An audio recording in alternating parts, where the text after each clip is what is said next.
बिस्मिल्लाहिर्रहमानिर्रहीम। अरशद लोधी कम दियां गल्लां नाल हाज़िर खिदमत है। की हाल जे ठीक ठाक हो? खरीयत नाल हो दोस्तों? अल्लाह ताला तुहानूं खुश रखे, सेहत देवे, तंदुरुस्ती देवे। तो लो फिर अज तुहानूं मैं एक ऐसे दोस्त की गल सुनाना कि जिहड़ा कैंसर के मरज़ दे विच मुबतला हो के इस दुनिया फ़ानी तो रुखसत हो गया।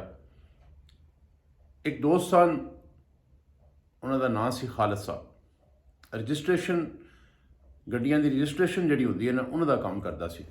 टोकन वगैरह वो लवाई दे सन, होर मामला छोटे मोटे जोड़े ना गड्डियां दे करवाई दे सन। तो आन जान रहिंदा सी, मुलाकात रहिंदी सी उहदे नाल। बड़ा नफीस आदमी सी, बड़ा अच्छा इंसान सी, गल बात पूरी करने वाला आदमी सी, इतमाद वाला आदमी सी। दोस्तों उन्होंने एक मरज़ सी कि वह पान बहुत ज़्यादा खांदा सी। तंबाकू वाले पान खाना उहदा मामूल सी। मतलब एक पान अगर ख़त्म होया तो दूसरा पान जेब चों कढ़ के उन्हें खाना शुरू कर।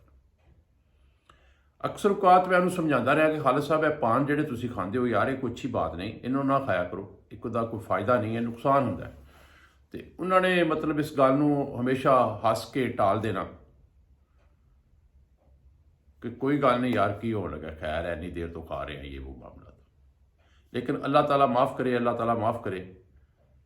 उन्होंने एक मोजी मरज़ जिन्हों कैंसर कहते हैं, मूँह का कैंसर, ਉਹਦੀ मरज़ लाहिक हो गई। तो होया इस तरह कि उन्होंने दसते रहे कि मैनू हल्का हल्का इस जगह पर अंदर वाली साइड पर एक हल्का जिहा जख्म जड़ा ना वो फील होना शुरू होया। मैं उन्होंने इग्नोर करता रहा क्योंकि मेरे जहन च सी कि पान की वजह तो चूना जड़ा किते लग गया तो वह थोड़ा जहा टक लग गया, है मसला हो गया, कोई गल नहीं, ठीक हो जाएगा, मतलब आम रूटीन की गल समझी। लेकिन वो मरज़ जिहड़ा है वह आस्ता आस्ता आस्ता आस्ता वधदा गया। तो उहदे नाल की होया कि उहदी सोजिश जिहड़ी है यह बाहर की तरफ आना शुरू महसूस होना शुरू हो गई। यानी यह लालगी की शक्ल च बाहर की तरफ जिसले नज़र आनी शुरू हुई तो फिर उन्हें जाके डॉक्टरों को दिखाना शुरू किया। पहले छोटे मोटे डॉक्टरों को दिखांदियां उन्हें अपना मरज़ जिहड़ा ना काफ़ी यानी खराब कर लिया। तो वह जिहड़ा दाना सी यह बाहर नुमाया होना शुरू हो गया। दोस्तों गल नूं ज़्यादा लंबी नहीं करना चाहता, मैं बड़ी मुख्तसर जी गल तो मैं करना चाहना कि फिर उन्हें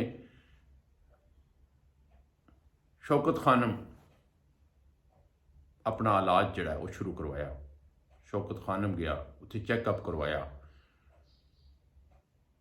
शौकत खानम के टैसटां तो बाद पता लगा कि उन्होंने मूँह का कैंसर हो गया। दोस्तों मरज़ वधदा वधदा वधदा वधदा इन्ना वध गया कि फिर वो जड़ा ए जख्म सी उदा ए जगह ते इन्ना ना खौल बन गया, सुराख हो गया। तो सुराख वधदा वधदा वधदा वधदा इन्ना वध गया कि ए अख तो लग के ए जड़ा एरिया इन्ना ए उदा सारा खाली हो गया। जिस वेले उदा ये सारा जख्म वध गया तो उहदे ब्रदर इन लॉ जिन्हां दी मुलाकात मेरे नाल बाद हुई, उन्होंने मैंने दसिया कि वो अक्सर कहते रहे ना कि काश मैं लोधी साहब की गल मान लेंदा तो अज मैं इस नौबत ना पहुँचता। क्योंकि मैनू वो समझाते रहे ना कि यार है ना खाया कर, ये जोड़े असरात ने ये अच्छे नहीं होंगे, ये नाल कोई तकलीफ हो सकती है, कोई परेशानी हो सकती है। लेकिन मैं उन्होंने गल नहीं मनी तो अज मैं बिस्तरे मरग ते पिया।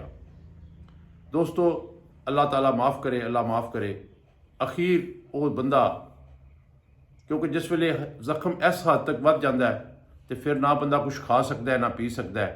ड्रिप उहदियां खुराक सन तो अखीर वो 2-4 महीने ये तकलीफ बर्दाश्त करने तो बाद दुनिया फ़ानी तो रुखसत हो गया। दोस्तों मेरे गल करने का मतलब जिहड़ा सी सिर्फ ये है कि अल्लाह माफ़ करे अगर किसी दोस्त नूं कोई इस किस्म की किसी जिस्म के किसी भी हिस्से कोई गिल्टी कोई ऐसा मामला महसूस होवे या कोई ऐसा जख्म महसूस होवे जिहड़ा मतलब खराब होता नज़र आवे तो फौरी तौर पर डॉक्टर नाल मशवरा करया करो, ना कि उन्होंने देसी टोटके कर करके तो खराब कर लिया करो। जिस वेले जख्म खराब हो जाते हैं फिर वो ला इलाज हो जाते हैं। ला इलाज मरज़ का फिर इलाज भी कोई नहीं होंदा। तो अल्लाह ताला सानू सारियां नू हदायत देवे कि असी ਇਹਨਾਂ ਦੇ ਨਸ਼ੇ ਪਾਣੀ ਜਿਹੜੇ ਨੇ, ਪਾਨ ਵਗੈਰਾ ਜਿਹੜੇ ਨੇ, ਸਿਗਰਟ ਵਗੈਰਾ ਜਿਹੜਾ, ਇਹਨਾਂ ਤੋਂ ਮਹਿਫੂਜ਼ ਰਹੀਏ ਤੇ ਅੱਲਾਹ ਤਾਲਾ ਸਾਨੂੰ ਜ਼ਿੰਦਗੀ ਦੇਵੇ। ਕੱਲ ਇੱਕ ਨਵੀਂ ਵੀਡੀਓ ਨਾਲ ਫਿਰ ਮੁਲਾਕਾਤ ਕਰਾਂਗਾ। ਅੱਲਾਹ ਹਾਫਿਜ਼।